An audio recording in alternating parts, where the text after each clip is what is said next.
In this video, we're going to sign up for Power BI. If your organization has already signed you up, or if you have, you can skip to the next video if you wish.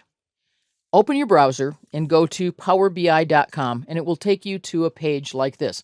Not necessarily this page, it changes all the time. There's an opportunity here to try free.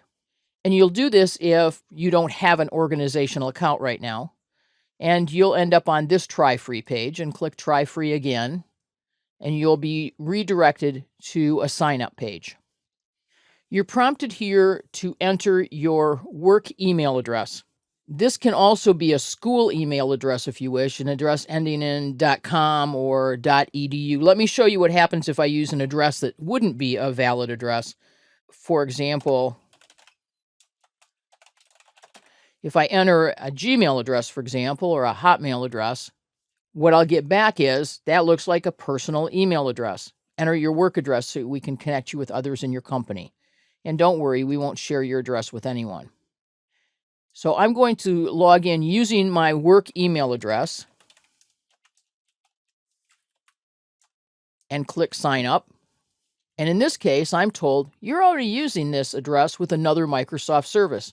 To finish signing up for Power BI, simply sign in with your existing password.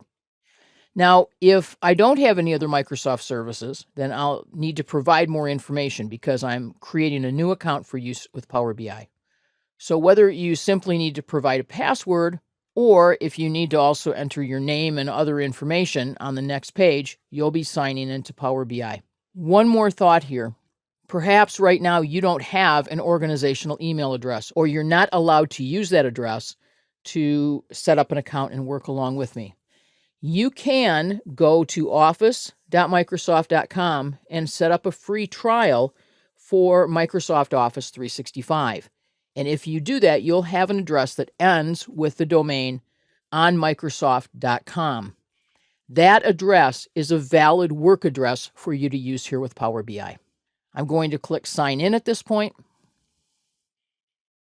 and I will log in and provide my password as I was asked to do. If you're prompted, do you want to stay logged in? That's a good idea if you don't want to be prompted more than you would be normally. It reminds me again, I already have a license. I click OK, got it. And in a moment, I will end up in Power BI. That's all there is to signing up for Power BI.